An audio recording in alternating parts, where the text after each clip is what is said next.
You had an abortion? No, but my aunt has. Would you have one? If I had no choice, absolutely no choice, I would. But So why would you hesitate though? I'm not hesitating. Nobody likes abortion, but sometimes there are harsh circumstances when women are shamed for even considering the option. You get me? You think it's a baby in the womb? I think it sells me as like someone who's like had an education in high school, was going to college. You pick up a lot of knowledge, and you know that it's not that it's a baby. It's more like cells. But then I look at them and why don't they? Well, what's a woman having? She's having a baby, isn't she? Yes, but like, What is it, a baby in the womb? it's not a baby in the womb. What gets born? Who are you? My name's Ray. So, Diana, when does it become a baby? You know what? I don't think it becomes a baby until after it's born. So if it's born premature, you could kill it? So it is a baby in the womb. Okay. Isn't it when the heart starts beating, you could say this is a baby when it's got fingers and ears and it reacts to sounds? Yeah, and this is exactly why we should be given the option of having an abortion, because we could prevent having an abortion once the baby is fully developed. Once the baby is fully developed. The baby is fully... Once it's fully developed. So there's a baby in the womb, and I want you to finish the sentence for me, Diana, okay? It's okay to kill a baby. When? I think as soon as you know you're pregnant, it's okay to kill it. Kill the baby as soon as you know you're pregnant? Mm-hmm. What about at 2 months? 5 months?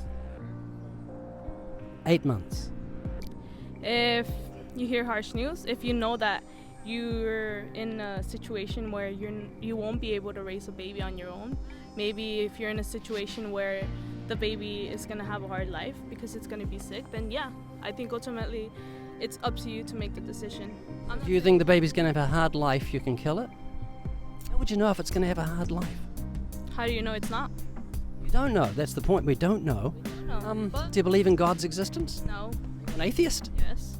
So you believe the scientific impossibility that nothing created everything? Mm-hmm. Is that what you believe? It's scientifically impossible, Diana. Did you know that? Nothing can't create anything. You know there's a God because of creation. I believe in God, man. And you know what? We live in a society where we can make our own decisions about what we want to believe in. You think I could prove God's existence to you in about 2 minutes? You can try. Diana, do you know what DNA is? Yes. It's a language. It's coherent information. The moment you were conceived, your DNA was all instructed on how tall you're going to be, your eye color, your hair color. Everything about you is in your DNA. It's impossible for any book to make itself from nothing. No one could believe a book could make itself, and it's utterly impossible for DNA to have made itself because it's intelligent information. So we know God exists intuitively, and we have a conscience. We know right from wrong.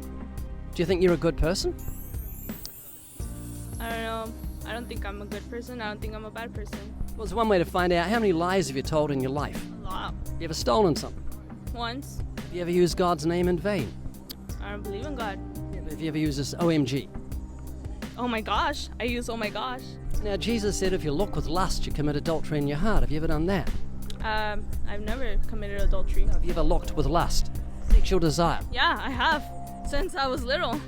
So, Diana, I'm not judging you, but you've told me you're a lying thief and an adulterer at heart, and probably a blasphemer, OMG. Diana, so let me give you a quick summation and then I'll let you go because you're uncomfortable, are you?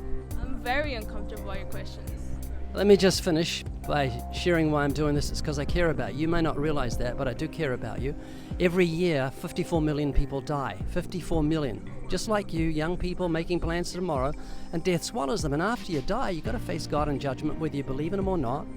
And He's going to judge you by the commandments that He wrote on your heart, on your conscience. And when you say abortion is a woman's right, you know it's wrong to kill a baby in a womb. It's written on your conscience. Yes, it is. And you know how I know that? Because growing up, my whole family's religion. They're Christian? No, they're Catholic. There's a big difference. But still, but still, you know, Difference. there's moral values that they carry, and they don't believe in abortion, but I do. Oh, you do. And let me close with this. Jesus died on the cross to take the punishment for the sin of the world. You don't have to end up in hell, Diana.